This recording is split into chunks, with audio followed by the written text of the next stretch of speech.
एक कहावत तो आप बरसों से सुनते आ रहे होंगे, पूत कपूत सुने हैं पर ना माता सुनी कुमाता।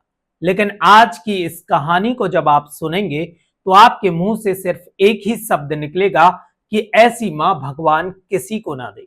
सोचिए, एक ऐसी मां जो खुद तो अपने आशिक के साथ रंगरलियां मनाती ही है, लेकिन अपने ही आशिक से अपनी 3 साल की मासूम बेटी से रेप करवाती है और खुद उसका वीडियो रिकॉर्ड करती है। ये वारदात आपके रोंगटे खड़े कर देगी। एक सफल बिजनेसमैन, एक प्यारी सी पत्नी और 3 साल की मासूम बेटी। लेकिन कहते हैं ना कि कुछ कहानियों के पीछे ऐसे राज छिपे होते हैं जो दिल दहला देते हैं। 23 फरवरी 2025 एक अनजान आदमी नवदीप के घर में बैठा हुआ था। जब नवदीप ने अपनी पत्नी से उस इंसान के बारे में पूछा तो पत्नी ने कहा, ये मेरे बचपन का दोस्त है। लेकिन क्या ये सच था? जब नवदीप ने उस व्यक्ति को अपने घर में बार बार आते हुए देखा तो शक धीरे धीरे गहराता चला गया। तो नवदीप ने सच जानने के लिए अपने घर में सीसीटीवी कैमरे लगवा दिए। लेकिन जब इस घिनौने काम को अंजाम दिया जाता था तो उसकी पत्नी कैमरों को बंद कर दिया करती थी। और फिर एक दिन जब नवदीप ने घर का दरवाजा खोला तो उसके पैरों तले जमीन खिसक गई। लेकिन ये तो सिर्फ शुरुआत थी। जब हकीकत सामने आई तो ये किसी बुरे सपने से भी ज्यादा खौफनाक थी। एक ऐसा सच जिसने एक पिता के विश्वास को, उसकी शादी को और उसके परिवार को तोड़ कर रख दिया। क्या था वो सच? कौन था वो अनजान आदमी? और आखिर ऐसा क्या हुआ कि ये कहानी जुर्म की सबसे घिनौनी दास्तान बन गई? नमस्कार, आदाब, सत श्री अकाल। मैं हूं अरुण कुमार और आप देख रहे हैं न्यूज एक्स हिंदी। आज की ये कहानी है पंजाब की। पंजाब में एक जगह है मोहाली। इसी मोहाली में नवदीप गिल का परिवार रहता था। नवदीप गिल ने 17 अप्रैल 2021 को कविता से शादी की थी। उनकी 3 साल की एक बेटी भी थी। नवदीप एक कामयाब बिजनेसमैन था। अपने बिजनेस को लेकर नवदीप को अक्सर विदेश आना जाना पड़ता था। घर की जिम्मेदारी कविता संभालती थी। बच्ची की देखभाल करना, घर का कामकाज करना, सब कुछ जिंदगी में ठीक ठाक चल रहा था। लेकिन 23 फरवरी 2025 को जब नवदीप अचानक घर पहुंचा तो ड्राइंग रूम में एक अनजान आदमी बैठा हुआ था। नवदीप को लगा कि इस आदमी को तो उसने कुछ महीने पहले भी अपने घर पर देखा था। तब भी उसने पत्नी से पूछा था कि ये कौन है। उस समय कविता ने बताया था कि ये उसका बचपन का दोस्त है और वो एक पुलिस अधिकारी है जिसे वो सालों से जानती है और उसका नाम रणजीत सिंह है और मनसा का रहने वाला है। शुरुआत में नवदीप ने ज्यादा ध्यान नहीं दिया। उसे लगा कि कभी कभी मिलने आ जाता होगा, दोस्ती ही तो है। लेकिन जब ये मुलाकातें बार बार होने लगी तो उसे शक होने लगा। उसने कविता से सीधा पूछा कि ये इंसान इतनी बार क्यों आता है। हर बार वही जवाब उसे मिलता कि बचपन का दोस्त है, हमारी बेटी से बहुत लगाव है, इसलिए मिलने आ जाता है। लेकिन नवदीप को यह बात हजम नहीं हो रही थी। उसे लगने लगा कि मामला कुछ और ही है। उसने सच जानने के लिए घर में सीसीटीवी कैमरे लगाने का फैसला किया। हर बार जब नवदीप विदेश जाता तो वो घर की निगरानी के लिए सीसीटीवी कैमरों का इस्तेमाल करता। लेकिन उसे एक अजीब बात महसूस हुई। हर बार जब वो रिमोट एक्सेस से कैमरों की फुटेज देखना चाहता तो कैमरे अचानक से ऑन ऑफ हो जाते। ये संयोग नहीं हो सकता था। उसे शक होने लगा कि कैमरे तभी बंद होते थे जब कोई घर में आता था, जिसे उसकी पत्नी छिपाना चाहती थी। कविता को भी एहसास हो गया था कि नवदीप अब सतर्क हो गया है। लेकिन कविता भी कम चालाक नहीं थी। जब भी रणजीत घर आता तो वो पहले से ही कैमरे बंद कर देती ताकि नवदीप को कुछ पता ना चले। मगर नवदीप अब सतर्क हो चुका था। वो जानना चाहता था कि आखिर उसकी गैर मौजूदगी में चल क्या रहा है। नवदीप की गैर मौजूदगी में उसकी पत्नी और उसके आशिक का रिश्ता गहरा होता चला गया। वो किसी भी हाल में अपने इस अवैध संबंध को बनाए रखना चाहते थे, लेकिन उन्हें नहीं पता था कि सच कब तक छुपा रह पाएगा।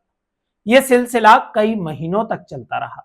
नवदीप के मन में शक गहराता गया, लेकिन उसके पास कोई ठोस सबूत नहीं था। फिर एक दिन ऐसा हुआ जिसने उसके शक को और गहरा कर दिया।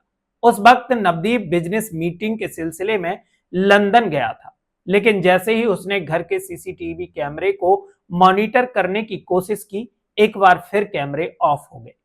इस बार उसे पूरा यकीन हो गया कि कुछ ऐसा हो रहा है जिसे उससे छुपाया जा रहा है। मीटिंग खत्म होने के बाद वो जल्द भारत लौट आया। इस बार नवदीप ने फैसला किया कि वो अपनी पत्नी को अपने लौटने की खबर नहीं देगा, क्योंकि वो अब अपनी पत्नी की सच्चाई जानना चाहता था।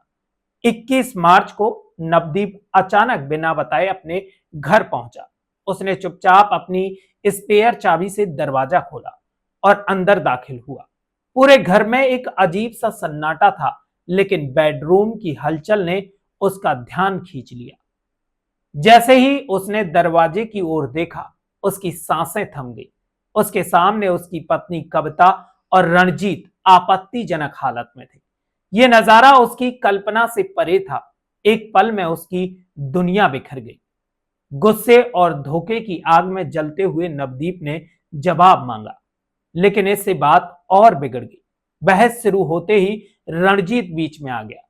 उसकी आंखों में कोई शर्म नहीं थी, बल्कि एक अजीब सा घमंड था। हालात तब और बिगड़ गए जब रणजीत ने अपनी असली पहचान बताई। वह एक पुलिस अधिकारी था। उसने नवदीप को खुलेआम धमकी दी कि अगर उसने इस बारे में किसी को बताया या पुलिस में शिकायत की तो इसका अंजाम बहुत बुरा होगा। रणजीत की धमकी के बाद भी नवदीप ने कविता से जवाब मांगा, लेकिन उसकी पत्नी ने भी साफ कह दिया कि वह रणजीत से मिलना जुलना बंद नहीं करेगी। इस सब के बीच नवदीप बेबस खड़ा था। उसके पास शब्द नहीं थे, ना कोई रास्ता। रणजीत खुलेआम अपनी ताकत दिखा रहा था और कविता बिना किसी शर्म के उसके साथ खड़ी थी। नवदीप का भरोसा, उसकी शादी, उसका परिवार, सब कुछ एक पल में बिखर चुका था। नवदीप और कविता के बीच अब रोज झगड़े होने लगे। हर छोटी बड़ी बात पर बहस छिड़ जाती और घर का माहौल लगातार तनावपूर्ण बना रहता। एक दिन गुस्से में आकर नवदीप ने कविता का मोबाइल फोन छीन लिया।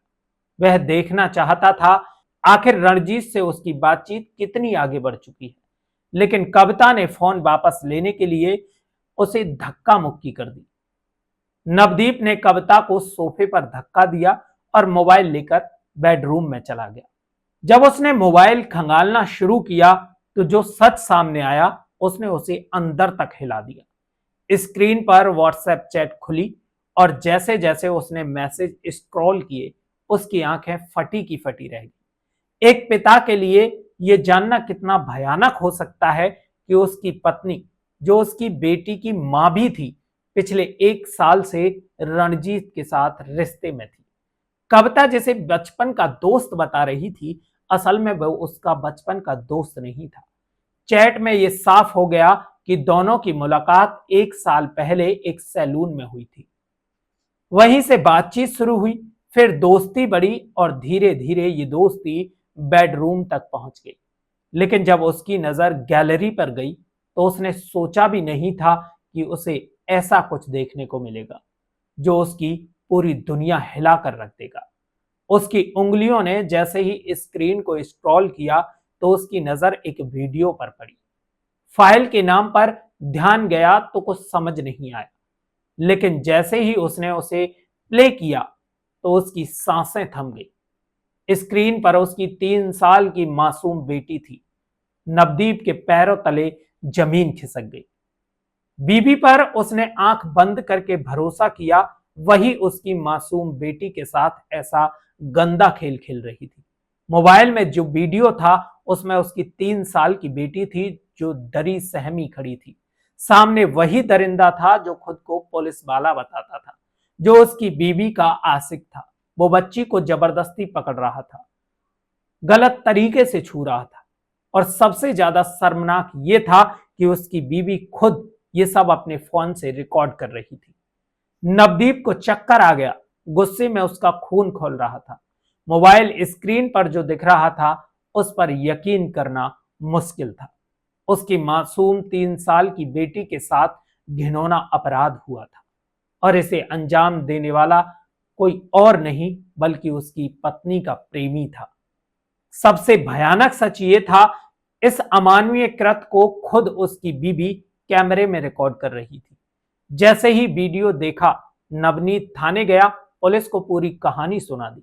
मामले की गंभीरता को देखते हुए मोहाली पुलिस तुरंत हरकत में आ गई। जब अधिकारियों ने जांच शुरू की तो जो सच सामने आया उसने सभी को झकझोर कर रख दिया। 3 साल की मासूम बच्ची के साथ उस घर में घिनौना अपराध हो रहा था, एक ऐसा अपराध जिसे सोचकर भी रूह कांप जाए। इतना ही नहीं, इस शर्मनाक कृत्य का वीडियो भी बनाया जा रहा था। बच्ची को धमकाया जाता था कि अगर उसने किसी को कुछ कहा तो अंजाम बुरा होगा। नन्ही सी जान पर इस तरह का अत्याचार हो रहा था और ये सब उसी की मां की निगरानी में हो रहा था। जैसे ही ये खुलासा हुआ, पंजाब पुलिस ने फौरन कार्यवाही शुरू कर दी। जांच आगे बढ़ी तो सामने आया कि इस घिनौने अपराध को अंजाम देने वाला रणजीत सिंह था। पुलिस ने तुरंत रणजीत सिंह को गिरफ्तार कर लिया। उसके साथ ही बच्ची की मां को उसी के घर से हिरासत में लिया। जांच जैसे जैसे आगे बढ़ी, रणजीत सिंह के बारे में चौंकाने वाले राज खुलते गए। वह खुद को एक पुलिस अधिकारी बताता था, लेकिन उसकी असलियत कुछ और ही थी। उसके सोशल मीडिया अकाउंट पर पुलिस की वर्दी में कई तस्वीरें और वीडियो अपलोड भी थी, जिसको दिखाकर वो खुद को एक दबंग अधिकारी साबित करना चाहता था। लेकिन हकीकत ये थी कि वो कोई पुलिस वाला ही नहीं था, बल्कि एक धोखेबाज था जो वर्दी का इस्तेमाल करके लोगों को गुमराह करता था। नवदीप के लिए यह खुलासा किसी झटके से कम नहीं था। जिस आदमी ने उसकी जिंदगी बर्बाद कर दी थी, वो असल में एक फर्जी पुलिस वाला निकला। कविता ने अपने पति नवदीप के भरोसे को तोड़ा और उसके पीठ पीछे रणजीत से अवैध संबंध बनाए। जब नवदीप को शक हुआ तो उसने अपने घर में सीसीटीवी कैमरे लगवाए, लेकिन उसकी पत्नी इस वारदात के समय सीसीटीवी कैमरों को बंद कर देती थी ताकि सबूत न मिले। सबसे घिनौनी हरकत ये थी कि उसने अपनी ही मासूम बेटी को रणजीत के हवाले कर दिया और खुद ने इस घिनौने अपराध का वीडियो रिकॉर्ड किया। ये किसी भी मां के लिए सबसे अमानवीय कृत्य था। जब नवदीप ने सच का सामना किया तो कविता ने कोई पछतावा नहीं दिखाया, बल्कि रणजीत के साथ मिलकर अपने पति को धमकाने की कोशिश की। ये दिखाता है कि वो पूरी तरह आत्म केंद्रित और निर्दयी हो चुकी थी। इस कहानी का सबसे डरावना पहलू बच्ची के साथ हुआ अपराध था। माता पिता को चाहिए कि वो अपने बच्चों की सुरक्षा को सबसे ऊपर रखें और किसी पर भी आंख बंद करके भरोसा ना करें। नवदीप ने सही समय पर पुलिस के पास जाकर इस अपराध का खुलासा किया। किसी भी गलत काम को सहने के बजाय कानून की मदद लें और अपराधियों को उनके अंजाम तक पहुंचाएं। न्याय में देर हो सकती है, लेकिन अंधेरा हमेशा के लिए नहीं रहता। सतर्क रहें, सुरक्षित रहें, अपना और अपनों का ख्याल रखें।